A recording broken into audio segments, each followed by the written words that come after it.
14واں باب ہے۔ سارا یہ چیپٹر ہم اس کے بارے میں آج دیکھیں گے۔ میں سارا چیپٹر تو نہیں آپ کے سامنے پڑھوں گا، لیکن یہ وہ وقت ہے جب اسرائیلی مصر سے نکلتے ہیں اور ان کے سامنے سمندر ہے، پریشان ہیں، خوف زدہ ہیں۔ تو موسیٰ ان سے کہتا ہے 13ویں آیت میں، خروج 14واں باب اور اس کی 13ویں آیت میں، تب موسیٰ نے لوگوں سے کہا ڈرو مت، چپ چاپ کھڑے ہو کر خداوند کی نجات کے کام کو دیکھو جو وہ آج تمہارے لیے کرے گا، کیونکہ جن مصریوں کو تم آج دیکھتے ہو ان کو پھر کبھی ابد تک نہ دیکھو گے۔ خداوند تمہاری طرف سے جنگ کرے گا اور تم خاموش رہو گے۔ آمین۔ ایک بار ہم صرف 2 منٹ کے لیے دعا کریں گے۔ آئیں سب اپنی آنکھوں کو بند کریں، اور میں اس ڈیزائر کو لے کر آیا ہوں کہ خدا ہم میں سے ہر ایک کے ساتھ بات کرے۔ تو آپ اپنے لیے دعا کریں کہ خداوند آج میرے لیے میرے ساتھ بات کر، تیرے کلام کے وسیلے سے میں تیری آواز کو سننا چاہتی ہوں۔ ہولی اسپرٹ، میں اپنے آپ کو اور اس جماعت کو تیرے حوالے کرتا ہوں۔ ہماری مدد کر مسیح خداوند کے نام میں، آمین۔ اسرائیلی تقریباً 450 سال کے بعد آزاد ہوئے ہیں۔ آپ اس کہانی سے واقف ہیں کہ اسرائیلی مصر میں غلام تھے۔ 4.5 برس کے لیے دن رات انہوں نے غلامی میں گزارا ہے۔ غلامی ان کی سوچ میں سرایت کر چکی تھی۔ اب 450 سال کے بعد ان کو آزادی ایک خواب کی مانند لگ رہی ہوگی۔ ہم آزاد ہو گئے ہیں، لیکن آزاد ہوتے ہی ان کے سامنے، میں نہیں جانتا کتنی دیر کے بعد وہ بحر کلزم کے سامنے تھے، ان کے سامنے رکاوٹیں ہیں، وہ نکلے ہی ہیں۔ اگر آپ 14ویں باب کی پہلی 2 آیات کو پڑھیں تو لکھا ہے، اور خداوند نے موسیٰ سے فرمایا کہ بنی اسرائیل کو حکم دے کہ وہ لوٹ کر مجدال کے بیچ میں فی ہخروت کے مقابل بلسفون کے آگے ڈیرے لگائیں، اسی کے آگے سمندر کے کنارے کنارے ڈیرے لگانا۔ یہاں پر جب آپ اس حوالے کو مزید پڑھیں گے تو آگ اور بادل کے ستون میں خدا اسرائیلیوں کی رہنمائی کر رہا تھا۔ پہلی بات تو یہ ہے، یہ جو سمندر ہے یہاں پر خدا خود ان کو لے کر آیا ہے۔ یہ راہ خدا نے ان کے لیے متعین کی تھی۔ اب سوال یہ ہے، کیا خدا نہیں جانتا تھا کہ فرعون ان کا پیچھا کرے گا؟ خدا پھر بھی ان کو بحر کلزم کے سامنے لے آیا۔ سب سے پہلی بات سر دست آپ کے سامنے، بعض اوقات خدا کے ساتھ چلتے ہوئے، نجات پاتے ہی، اس کو قبول کرتے ہی، خدا آپ کی رہنمائی کرتے کرتے آپ کو ایسے حالات میں لے آئے گا کہ آگے سمندر ہوگا، پیچھے فرعون کی فوجیں ہوں گی اور چوگرد پہاڑ ہوں گے۔ ہو سکتا ہے کہ آپ اس وقت جن حالات میں ہیں وہ ایسے ہی ہوں، اور آپ سوچتے ہوں کہ یہ فلاں شخص کی وجہ سے ہے، آپ سوچتے ہوں کہ شاید ابلیس مجھے یہاں لے کر آیا ہے۔ لیکن اگر آپ خدا کے ساتھ چلنے والے ہیں تو کوئی اور نہیں بلکہ خدا خود آپ کو بحر کلزم کے سامنے لے کر آیا ہے۔ کیوں خدا ایسا کرتا ہے؟ خدا ایسا اکثر ہماری زندگی میں ہونے دیتا ہے۔ اگر آپ اس حوالے کو پڑھیں گے تو لکھا ہے، فرعون کہنے لگا شاید وہ بیابان کی الجھنوں میں کہیں بھٹک گئے ہیں۔ خدا جانتا تھا کہ میں کیا کر رہا ہوں۔ اسرائیلی ڈرے ہوئے تھے، وہ کنفیوز تھے، لیکن خدا کنفیوزڈ نہیں تھا۔ خدا جانتا تھا کہ میں ان کی زندگیوں میں کیا کرنے جا رہا ہوں۔ فرعون نے دیکھا کہ یہ تو درست راستے سے کہیں اور طرف جا رہے ہیں۔ خدا فرعون کو یہی بتانا چاہ رہا تھا، سمجھانا چاہ رہا تھا، دکھانا چاہ رہا تھا کہ اسرائیلی گویا کنفیوز ہو گئے ہیں۔ خدا خود فرعون کو اسرائیلیوں کے پیچھے لے کر آنا چاہ رہا تھا، اور ایسا ہی ہوا۔ فرعون کہتا ہے، پچھتایا وہ، ہم نے یہ کیا کر دیا، اسرائیل کو جانے دیا، اور یہ وہ 10 آفات کے بعد کہہ رہا ہے۔ کیا حیرانی کی بات نہیں ہے کہ 10 آفات کے بعد بھی اس کا دل سخت، خدا کی قدرت سے انکار، پھر بھی سامنا کرنے کے لیے تیار کہ میں اسرائیلیوں کو جانے نہیں دوں گا۔ شاید فرعون سوچتا ہو کہ خدا کی قدرت کی حد 10 آفات تک تھی۔ جو کچھ اس کے ساتھ، اس کی آرمی کے ساتھ ہونے والا تھا، اس نے کبھی نہیں سوچا تھا۔ اس کے دیوتا، ان کی ایک حد، ایک دیوتا آسمان کا، ایک دیوتا زمین کا، ایک دیوتا زمین کے نیچے کا، ان کی قدرت، ان کے اختیار کی حدیں، اس نے یہوہ کو بھی ان کے ساتھ ہی کمپیریزن کیا کہ ہو سکتا ہے کہ اس کی حدیں صرف 10 آفات تک کی ہیں، آگے تو سمندر ہے، کیسے یہ بچ پائیں گے؟ اب میں اسرائیلیوں کو جا لوں گا، بلڈ تھرسٹی وہ ہو چکا ہے، اب میں ان کو چھوڑوں گا نہیں، ان کا خون بہا دوں گا، اسرائیلیوں کو صفحہ ہستی سے مٹا کر ہی واپس لوٹوں گا۔ یہ ہوتا ہے سخت دل ہونا، خدا کی قدرت کو دیکھنے کے باوجود willfully rebellion، ارادتاً بغاوت کرنا۔ نکل پڑا، رتھ تیار کیے، 600 رتھ، بہت بڑی آرمی، اور ان 600 رتھوں پر سوار بھی بٹھائے، سارے گھوڑے نکال لو، آج میں اپنی پوری قوت کے ساتھ اسرائیلیوں پر حملہ کروں گا، کوئی سپاہی ایسا نہ ہو جو پیچھے رہ جائے۔ اصل میں خدا یہ کر رہا تھا، خدا فرعون کی فوجوں کو کلزم میں ڈبونے کے لیے یہ سب ارینج کر رہا تھا۔ اسرائیلی اس بات سے ناواقف تھے، یہاں تک کہ موسیٰ بھی اس بات سے ناواقف تھا۔ رتھ تیار کر لیے، اس وقت رتھ یہ آرمی کی سب سے جدید قسم کی اس دور کی ایسیسری تھی۔ رتھوں پر بیٹھ گئے، نکل پڑے، اور جب سمندر پر وہ ڈیرے ڈال ہی رہے تھے تو فرعون اور اس کی فوجوں نے اسرائیلیوں کو جا لیا۔ مقدسین غور سے سنیے گا، آپ نے بپتسمہ لے لیا، آپ نے نجات پالی، خداوند کی شکر گزاری۔ ہو سکتا ہے کہ آپ بدرواہ سے بھی رہائی پا گئے ہوں، آپ کے گھر میں سے لعنتیں بھی جاتی رہی ہوں، آپ سمجھتے ہوں کہ اب ہم غلامی سے نکل گئے ہیں، اب شیطان ہمارا پیچھا نہیں کرے گا، لیکن شیطان آپ کا پیچھا کرتا ہے، ابھی نکلے ہی ہیں، شیطان پیچھے ہے۔ جب اسرائیلیوں نے پیچھے مڑ کر دیکھا، چھکڑوں کی آواز آ رہی ہے، تلواروں کی آواز آ رہی ہے، للکار کی آواز ہے، بڑا شور ہے، اسرائیلی مردوں کے ساتھ ان کی فیملیز ہیں، ان کے چھوٹے چھوٹے بچے ہیں۔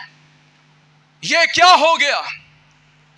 ہم تو سمجھے تھے کہ ہم غلامی میں سے نکل آئے ہیں، لیکن ہمارے پیچھے تو فوجیں ہیں. میں تو سمجھا تھا میں نجات پا گیا ہوں. میں تو سمجھا تھا کہ اب کوئی بیماری میری زندگی میں، کوئی مشکل، کوئی آزمائش، کوئی کڑا وقت نہیں آئے گا. میں تو سمجھتا تھا خدا میرے ساتھ ہے. تو مجھے کہاں لے آیا؟ میں تو ایک ایک بات تجھ سے پوچھ کر کرتا تھا. آگ اور بادل کے ستون میں ہم تیرے ہی پیچھے چلتے چلتے آئے. تو کہاں ہم کو لے آیا خداوند؟ خوف، فیئر. آپ سے سوال ہے، آپ وہاں پر ہوتے تو کیا کرتے؟ دیانتداری سے کام لیجئے گا. خوف ایک فطری جذبہ ہے، یہ ہماری نیچر کے اندر ہے. خوف ہمارے اندر خدا نے الارم رکھا ہوا ہے. جب کبھی کوئی خطرہ ہو تو الارم بجتا ہے نا جی، یہ الارم ہمارے اندر خدا نے رکھا ہوا ہے. آپ کبھی دیکھیں، آپ کو کچھ چکانی دیتے ہیں تے تڑی اکھا اپنے آپ بند ہوندی ہے کہ نہیں؟ یہ خدا نے سسٹم آپ کے اندر رکھا ہوا ہے. اگر ہمارے اندر خوف نہ ہو تو ہم خطروں سے بچنے کے لیے جدوجہد نہیں کریں گے. ایک بار میں نے ایک ڈاکومنٹری دیکھی تھی، اس میں لاسٹ میں انہوں نے یہ جملہ کہا کہ جب انسان نہ ڈرے تو حقیقت میں یہ ڈرنے کی بات ہے. ہماری دنیا میں جتنی ترقی ہے یہ خوف کی مرہون منت ہے. انسان بیماریوں سے ڈرا، علاج اس نے نکال لیے. انسان جنگ سے ڈرا، اس نے دفاعی سسٹم کریٹ کر لیا. تو ڈرنا یہ بری بات نہیں ہے. یہ بھی ڈر گئے. کیوں نہ ڈرتے بھائی؟ آگے سمندر ہے، کشتیاں ان کے پاس نہیں ہیں، ہتھیار ان کے پاس نہیں ہے، بے ہتھیار ہیں. وہ کتنے بھی مسلح ہو کر نکلتے، وہ مصری فوج کے مد مقابل کھڑے نہیں ہو سکتے تھے. 600 تو رتھ ہی ہیں. بھائی سوچ لیں، دیکھ لیں، جان لیں، غور کر لیں.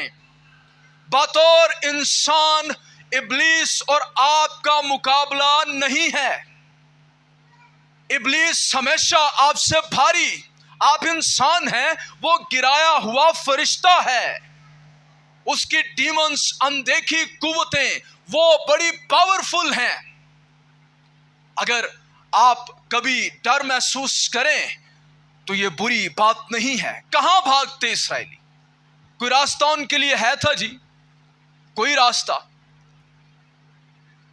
ارد گرد پہاڑ، بنجر پہاڑ. چلے وہ سوچتے چلے ہم پہاڑوں کی طرف جاتے ہیں، وہاں چھپتے ہیں. بھائیو، مرد یہ سوچتے چلو بھائی پہاڑوں کی طرف جاتے ہیں، نہ وہاں پر درخت، نہ ہی ان کو پتا کہ یہاں غاریں کہاں پر ہیں. تو کیا مصری فوجیں ان کو آنا لیتی؟ بلند پہاڑ ہیں. شاید کسی نے یہ بھی سوچا ہو سمندر میں چھلانگ لگا دیتے، تیر تور کے نکل ہی جائیں گے. لیکن بپھرتا ہوا، امڑتا ہوا سمندر، اس کو دیکھ کر بھی خوف آتا ہے. آپ میں سے کتنے لوگ کراچی کے سمندر کو دیکھ آئے ہیں؟ ایک بار میں نے ایکسپیرینس کیا اس کی ہولناکی کا. کراچی میں گیا، منوڑا کا آپ نے نام سنا ہوگا. یہ ایک جزیرہ ہے چھوٹا سا. تو میں اپنی کزنز کے ساتھ گیا ہوا تھا. منادی کے لیے کنونشن تھی وہاں پر، کلام میں نے سنانا تھا. تو ہم سمندر پر چلے گئے. وہ اس کی آواز مجھے آج بھی یاد ہے. اس دن سمندر بڑا چڑھا ہوا تھا اور مجھے بھی تیرنا نہیں آتا.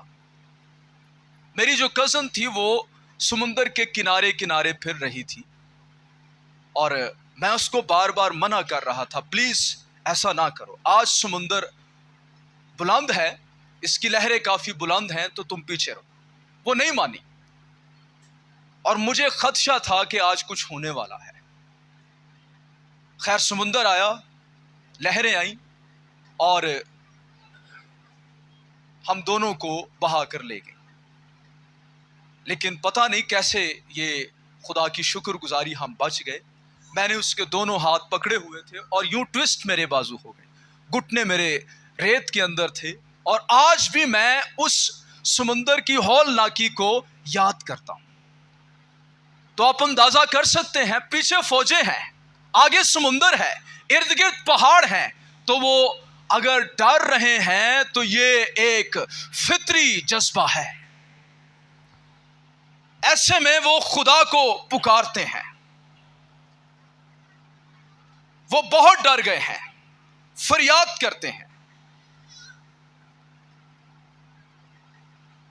اور فریاد کرنے کے بعد موسیٰ کو کہتے ہیں، کیا مصر میں قبریں نہیں تھیں؟ کیا وہاں زمین نہیں تھی جو تو ہم کو یہاں پر لے آیا؟ چلیں، فریاد کرنا تو اچھی بات ہے، ہمیں خدا سے فریاد کرنی چاہیے، لیکن اگلا کام یہ درست نہیں انہوں نے کیا۔ ان کو کہنا چاہیے تھا، خداوند ہم خطرے میں ہیں، ہمارے بچے خطرے میں ہیں، ہم ڈرے ہوئے ہیں، لیکن ہمیں وہ رات یاد ہے جس وقت موت کا فرشتہ آیا، ہمارے دشمنوں کے گھر میں ماتم تھا، رونا چلانا تھا، ہم اپنے کمروں میں بیٹھے ہوئے تیری قدرت کو دیکھ رہے تھے، اس وقت بھی تو نے ہم کو بچایا۔ 10 آفات آئیں، ہم نے تیری قدرت کو دیکھا، سارا مصر وہ 10 آفات کی زد میں ماسوائے جوشن کے علاقے کے، تو نے یہ ثابت کیا کہ تو ابراہیم، اسحاق اور یعقوب کا وفادار خدا ہے جو وعدوں کو پورا کرتا ہے۔ اس وقت سمندر ہمارے سامنے ہے، کوئی راستہ دکھائی نہیں دے رہا، ہم اپنے آپ کو قید میں محسوس کر رہے ہیں، لیکن ہم سمندر کو نہ دیکھیں گے، ہم مصریوں کی فوجوں کو نہ دیکھیں گے، ہم پہاڑوں کی بلندی کو نہ دیکھیں گے۔ اے یہوہ، تو جو وفادار اور وعدوں کو پورا کرنے والا خدا ہے، ہم تیری قدرت کو دیکھیں گے۔ ہم نہیں جانتے تو کیسے راہ تیار کرے گا، ہم نہیں جانتے تو کیسے بچا سکتا ہے، یہ تیرا کام ہے۔ تیری راہیں ہم سے ایسے ہی بلند ہیں جیسے زمین سے آسمان، لیکن ہم تجھ پر بے لغزش ایمان رکھتے ہیں کہ تو ہمارے لیے راہ تیار کرے گا، اور ہم میں سے کوئی بھی نہیں مرے گا جیسے اس رات نہیں مرا تھا۔ خدا کو یہ پسند آتا، خدا کو یہ اچھا لگتا، لیکن جب ایماندار لوگ جو مصر کی غلامی سے نکل آئے، لیکن ان کے دل ابھی بھی گناہ کی گرفت میں ہیں، وہ مصر سے تو نکل آتے ہیں لیکن مصر ان کے اندر سے کبھی نہیں نکلتا، مصر کی گندگی ان کے اندر سے کبھی نہیں نکلتی، وہ خدا کی رحمتوں کو یاد نہیں رکھتے۔ موسیٰ کو کہتے ہیں، تو ہمیں مرنے کے لیے یہاں لے آیا، گویا کہنا چاہتے ہیں تو نے اور تیرے خدا نے پلاٹنگ کی ہے، منصوبہ بنایا ہے، ہمیں کوئی سزا مل رہی ہے، ہماری ججمنٹ ہو رہی ہے۔ عزیزو، یہ کفر تھا خدا کو یہ کہنا کہ تو دغاباز خدا ہے، تو دھوکہ دیتا ہے، تو نے وعدوں کو پورا نہیں کیا۔ بعض اوقات ہم ایسا ہی کرتے ہیں، دعوے بڑے، عبادتیں بڑی، گیت بھی بلند آواز کے ساتھ، نعرے بھی بڑے، نجات کی گواہیاں بھی بڑی، بپتسمہ بھی پورا لیا ہوا، غیر زبانیں بھی ٹھیک ٹھاک، لیکن جب تو اپنے حالات میں گھر جاتا ہے، جب تو قید کی حالت میں ہوتا ہے، اس وقت خدا کے لیے تیری زبان کیسی ہوتی ہے؟ جس خدا کی تو عبادت کرتا ہے، کیا وہ تیرے حالات میں تیرے ساتھ کھڑا ہوتا ہے؟ تو ایمان یہ رکھتا ہے؟ یہی تو کہا تھا صدرک میسک ابدنغو کو کہ آگ کی بھٹی میں ڈال دیے جاؤ گے اگر تم نے سجدہ نہ کیا۔ کیا انہوں نے جواب دیا؟ وہ خدا جس کی ہم کیا کرتے ہیں؟ بولیے گا ذرا سارے بھائیوں بہنوں، عبادت کرتے ہیں، وہ ہمیں آگ کی بھٹی سے بچانے میں۔ بھائی گل صرف عبادت تک نہیں ہے، گل صرف عبادت تک نہیں ہے، گل اس تو گیوی ہے۔ آپ ہر سنڈے عبادت کرتے ہیں جس کی، وہ آپ کے حالات میں کہاں چلا جاتا ہے؟ میں سمجھے اپوزٹ کوئی پرسن ہوں آپ کے، میں آپ سے سوال کرتا ہوں بھائی، وہ خدا جدی تسی ہر سنڈے عبادت کرتے جے، وہ تہاڈے حالات چ کتھے ہوندا ہے؟ اینی تسی ਉਹਦੀ عبادت کرتے جے، تہانوں بچان دے قابل نہیں ہو، ہیں جی؟ تو پھر تسی منہ کیوں لٹکایا ہوندا ہے؟ جدوں تسی عبادت کرتے جے ادوں تو تسی شیراں دیاں مانداں دے وچ سانوں سٹ دے، جتھے مرضی سٹ دیو، خدا ساڈے نال۔ تو ہن خدا چیک کرن ڈیا نا، ہن وہ ویکھدا پیا کہ جڑی تو میری عبادت کردا سیں اونوں ذرا دس بھی نا، بتا بھی اب کہ میں ساتھ ہوں۔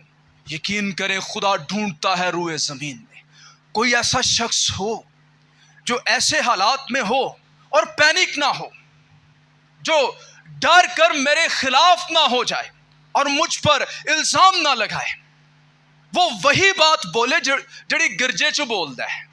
ہاں، اپنے حالات دے وچ بھی، مشکلات میں بھی وہی بات اب بول۔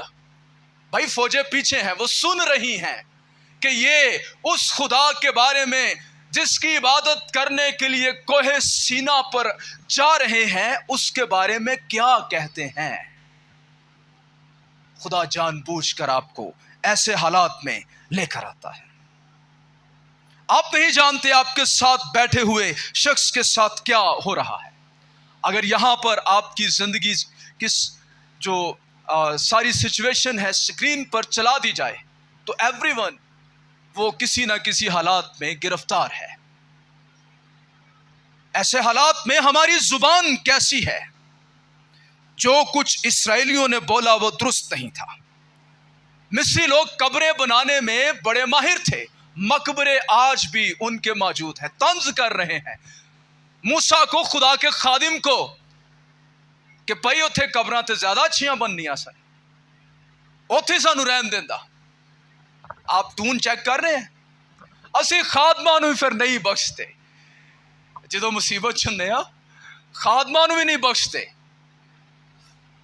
پادری صاحب کوئی گل نہیں بنتی پئی، اسی پھر چلے جائیے کتے ہور۔ کرتے ہیں لوگ ایسے۔ میں نے پاسبانی خدمت کی ہے بھائی، پاسر بدلنے سے تیرے حالات نہیں بدلیں گے، اپنی زبان بدلنے سے تیرے حالات بدلیں گے۔